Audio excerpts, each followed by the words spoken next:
Hi there, this is Chris. Just going to give you an update for the past week. I actually did record a video yesterday on, on Sunday, like I typically do, but for whatever reason, I have a Samsung Galaxy S, and man, the camera just totally wigged on me, so I couldn't use that. It's turning me into max headroom for those that know what that is. So.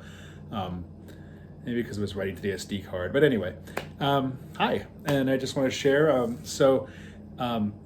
so last week was my first week of the liquid diet, um, full like the well, I say full liquid. It's literally liquid in shakes and vegetables, basically, um, with lunch and dinner, having 2 cups of vegetables plus having a shake, and then a breakfast shake, and then half a shake for snack for the morning, afternoon, and evening. So that's what I've been eating. And initially, it was kind of it was pretty. I was hungry the first day. It was a tough transition. Toughest actually, I think, of all the phases of this diet. Um, but I started getting used to it, and it turned out okay. So that was fine. Just to share there, I do the same diet this week. My surgery's on Friday, so I'm really excited about that. Kind of winding down last steps, which I'll talk about in a little bit. But so that's good.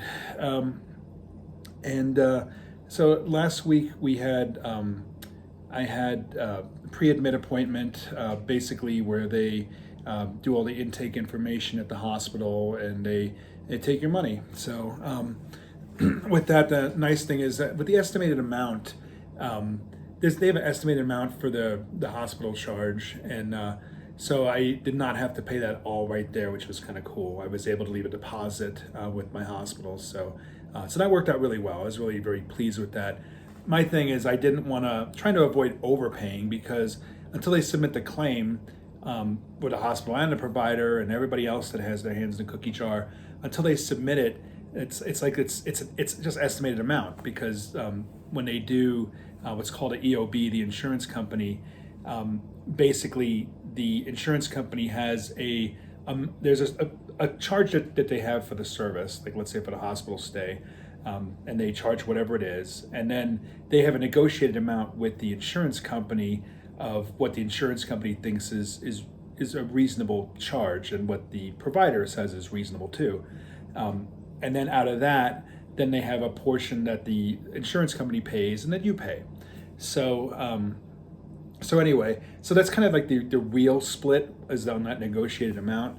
So I really didn't want to overpay with the hospital or the provider, because I would rather they send me a bill and I pay it than me overpay with some money, and then people forget, or then you never get contacted, and it's your money. So I don't want to go that. I'd rather underpay now up front, and then pay whatever I need to for residual later. So anyway, that was good. I was very glad to not have to fork over all the money for the hospital yet. So that was good. I also, at that appointment, and it took maybe about 30 minutes in the appointment, they asked you about your medications you're taking, and they also who's gonna like pick you up from the procedure, and that kind of stuff. So pretty basic stuff, I think, for those who have done a surgery before. And then I had lab tests as well. So for my pre-op visits on the clinical end, my bariatric surgeon, I did a chest X-ray, which I did, I think, maybe 2 weeks ago or so. I did an EKG, which I did last week, and then I did lab tests. And the lab tests, it seems like it was more. There's different things that it looks like. It was a non-fasting lab test in my case. One of them was A1C, but really like blood clotting factors and kind of things like that is kind of where it seemed to kind of revolve around. So I did that. This was no big deal. They did it right at the pre-admit appointment. After they took my money, took my basic information, then they shuttled me back to when I took a blood draw, and that was it. So that was good. So I was glad to get that done. So it was a good week.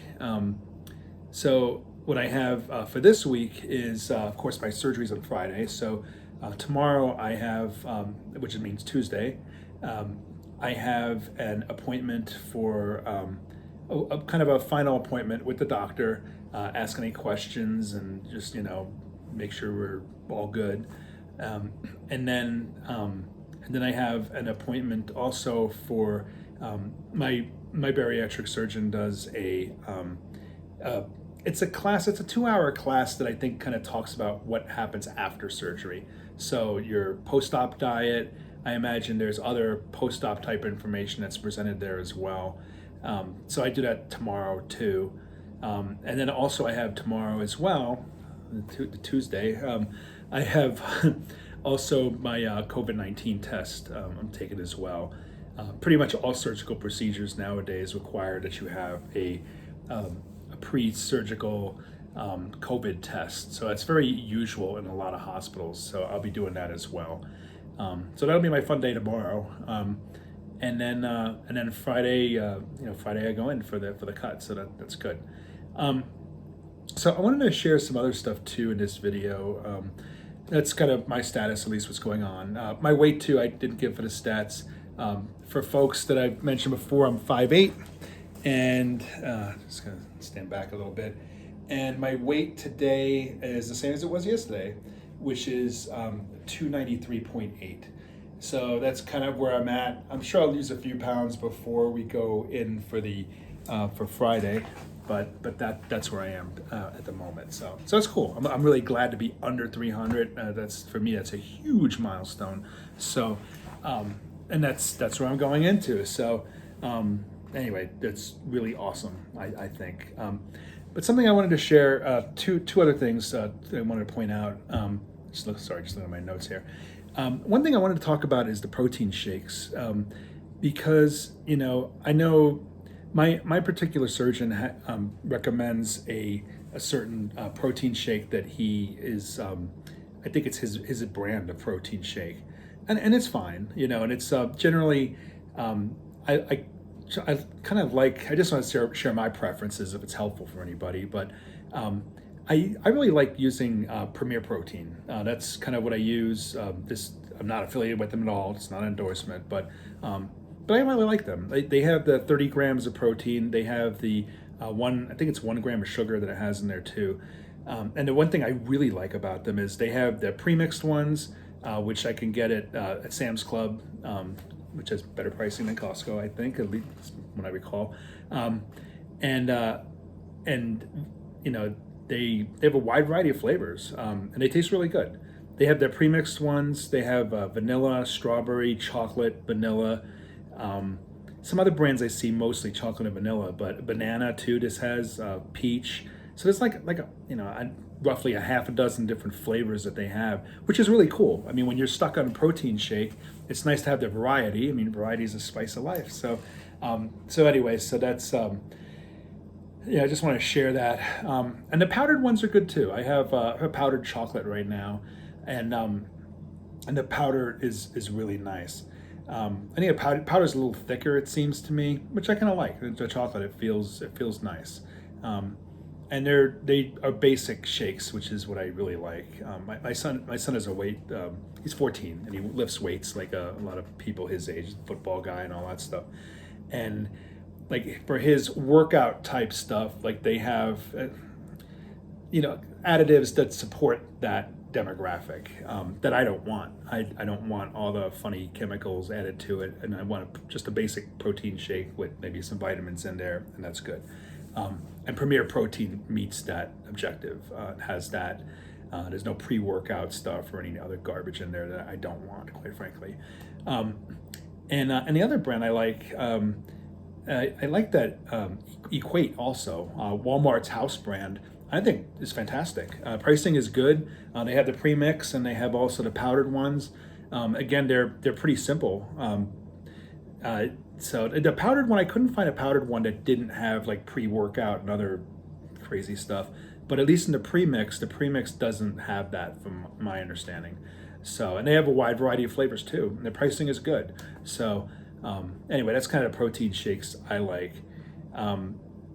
We have a new one too. My wife got from Amazon. I just wish I knew to name it, but because I can't remember. But there's actually a vegan protein. it's not koso, it's something like that. But anyway, it's really interesting. It uses protein from peas, from flaxseed, from quinoa, like all those kind of things, and it tastes like almonds.